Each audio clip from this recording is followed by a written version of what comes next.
पे जाके बैठ जाते, आप लोग शव पे राजनीति करते, इसलिए मजबूरन इन्हें आधी रात में संस्कार कराना पड़ा। ये संस्कार कह रहे हैं, तस्वीरें और परिवार देखिए रोहित सरदाना जी, उसे संस्कार नहीं मानते। सरदाना जी, सबसे पहली बात तो ये कि ये कह रहे हैं कि इनकी सरकार बहुत चिंतित थी और उसने बड़े समय पे सब कार्रवाई की।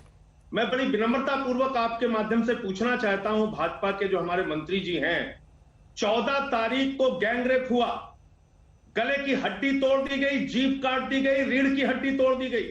सामूहिक बलात्कार के बाद एफआईआर दर्ज नहीं होती, 8 दिन आपको लग जाता है एफआईआर दर्ज करने में। पहले एक अभियुक्त के नाम पे एफआईआर दर्ज होती है, फिर 3 अभियुक्त शामिल किए जाते हैं, अस्पताल में उसको अलीगढ़ रखा जाता है, इलाज ठीक से नहीं दिया जाता। क्या आपकी गंभीरता थी? आपने 28 तारीख को उसको एम्स शिफ्ट करने की कोशिश की और दलित की एक बेटी को एम्स अस्पताल में एक बेड नहीं मिल पाती, उसको सफदरजंग में रखा जाता है, और जब उसकी जान चली जाती है तो जबरन उसका अंतिम संस्कार करने पे आप तुले रहते हैं, परिवार को दरकिनार करके। आप मुझे वो दिखाइए, आप दिखाइए रोहित सरदाना जी, मंत्री जी को भी दिखाइए कि कहां है वो परिवार का वीडियो जिसमें उनका परिवार मुखाग्नि दे रहा हो। अरे आपने जला दिया जबरन, उसके बाद उनसे लकड़ी वहां पे डलवा रहे हैं दाह संस्कार में, और आप कहते हैं परिवार की सहमति से हुआ। परिवार चीख चीख के कह रहा है कि नहीं, इसमें जबरन ये अंतिम संस्कार किया गया। बोलिए मोहसिन रजा, दीजिए जवाब, आपसे सीधे सवाल है उनके। संजय जी, पहली चीज तो मैं आपके चैनल के माध्यम से संजय जी आपको भी दिखाना चाहता हूं, चूंकि हम कहते हैं अच्छी बात है, सारे राजनीतिक दल अगर ऐसे अपराधियों के खिलाफ खड़े हो, यही हम सबका काम है, आपका, हमारा, कांग्रेस, सपा, बसपा, सबका, आम आदमी पार्टी का भी। लेकिन राजनीति ना हो। ये चिट्ठी मैं दिखा रहा हूँ, ये चिट्ठी देखिए, इस चिट्ठी को देखने के बाद आपको अंदाजा होगा सारी कार्रवाई हुई है, डेट हुई है, इसमें सारी जानकारी और एसपी और डीएम की ये रिपोर्ट है पूरी।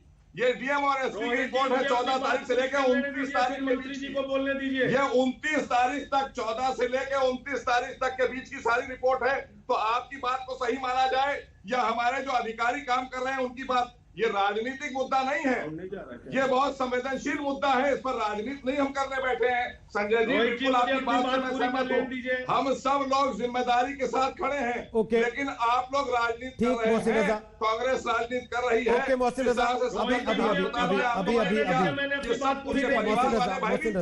रजा एक सेकंड, संजय सिंह बोल रहे हैं, उसके बाद सुनील यादव और आराधना जी को लाते हैं। बोलिए संजय सिंह, क्या कह रहे हैं आप?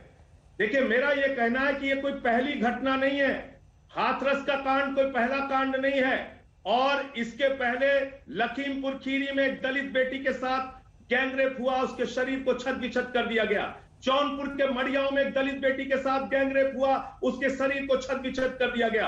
पटरौना में रोहित जी, एक लड़की के साथ छेड़खानी लगातार होती रही, वो थाने पर जाती है, बार बार शिकायत करती है, जब उसकी सुनी नहीं गई तो अपने आप को आत्मदाह कर लेती है। ये हो रहा उत्तर प्रदेश में, मासूम बच्चियों के साथ बलात्कार की घटनाओं की बाढ़ सी आ गई है, और इस पूरी घटना में योगी जी स्वयं जिम्मेदार है इन अपराधियों, इन दरिंदों को बचाने के लिए, क्योंकि कोई कार्रवाई 14 तारीख से 28 तारीख तक ऐसी आपके द्वारा नहीं की गई, और उसके जीवित रहने से मरने तक कोई ऐसी कार्रवाई नहीं की गई जिससे ये लग सके कि आप उनके साथ।